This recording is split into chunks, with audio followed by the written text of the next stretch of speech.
Good afternoon. We had a cold day today, and we'll keep things cool tonight with partly cloudy skies, light winds, 14 in Sioux Falls, 12 in Aberdeen, 20 in Pierre, and 22 in Rapid City. Starting the day off tomorrow with a few clouds, those will clear out throughout the afternoon. 42 are high for Sioux Falls, 43 in Aberdeen, 50 in Pierre, and 54 in Rapid City. And it's going to be even warmer on Wednesday. We'll take a closer look coming up. KELOLAND's First at 4 starts right now. Live from KELOLAND Media Group. KELOLAND News, First at 4. With the holiday shopping season in full swing, thieves will be on the prowl for packages left on doorsteps and in cars. Plus, starting next week, the Sioux Falls School District says it will be enforcing a school board policy when it comes to meal debt. And later, a small town in southeastern KELOLAND is filled with holiday music as the Norris store continues its caroling tradition. Good afternoon, and thanks for tuning in to First at 4. I'm Don Jorgensen. And I'm Kelly Volk. Imagine finding that absolutely perfect gift for someone special and then never seeing it successfully delivered. Well, with holiday gifts arriving on people's porches, thieves will be out in full force, trying to find packages that are left too long at your doorstep. Sam Clemens with the Sioux Falls Police Department says that they might strike when the weather's warm, too. This type of crime we really see throughout the year. I don't know that there's any season, so to speak, for this package theft.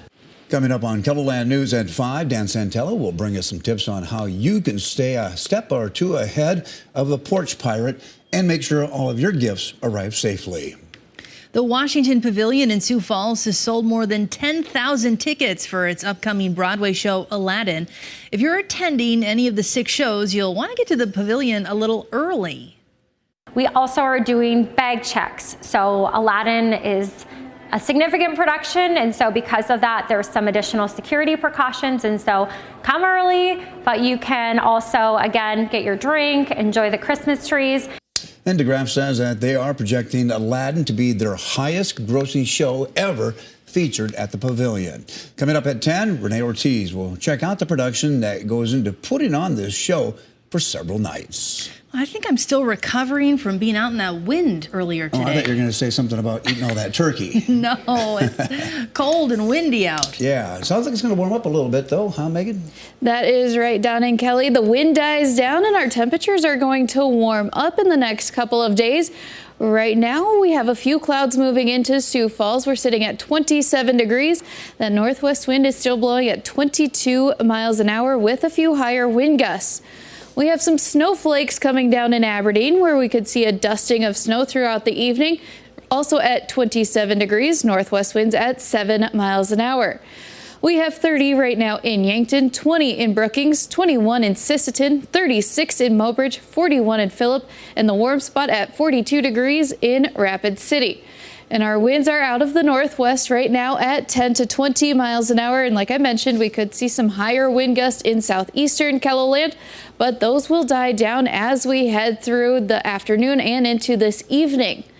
We have some thicker clouds in eastern KELOLAND, and like we saw on Aberdeen's live camera, we could see a few snowflakes, could see around a dusting of snow throughout the rest of your evening. Those will die down as we go into tonight with partly cloudy skies, light winds. 14 are low in Sioux Falls, 12 in Aberdeen, 20 in Pierre, and 22 in Rapid City. Then for tomorrow, we will start the day with a few clouds in eastern KELOLAND, mostly sunny by the afternoon. Light winds, 42 in Sioux Falls, 43 in Aberdeen, 50 in Pierre, and 54 in Rapid City. We'll add on a couple more degrees as we go into Wednesday, also with mostly sunny skies, and we keep our temperatures at or above normal as we head through this weekend. We'll take a closer look at that in just a little bit. Thanks, Megan.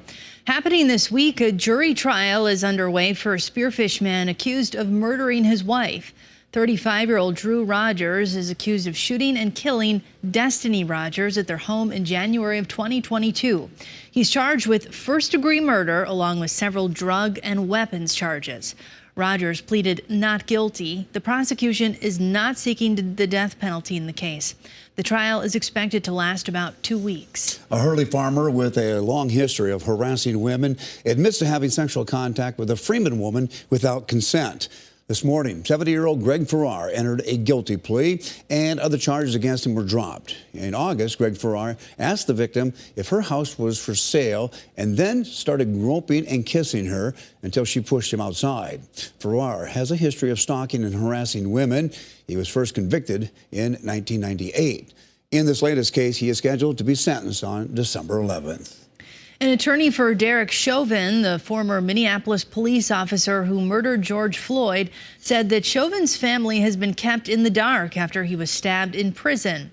Authorities say Chauvin was stabbed on Friday by another inmate at the Federal Correctional Institution in Tucson, Arizona. A spokesperson for the Minnesota Attorney General's office says Chauvin is expected to survive.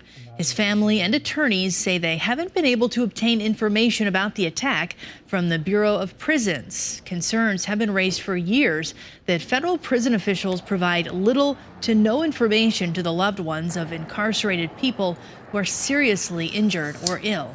Prisons in Nebraska are launching a new holistic approach when preparing inmates for their return to society.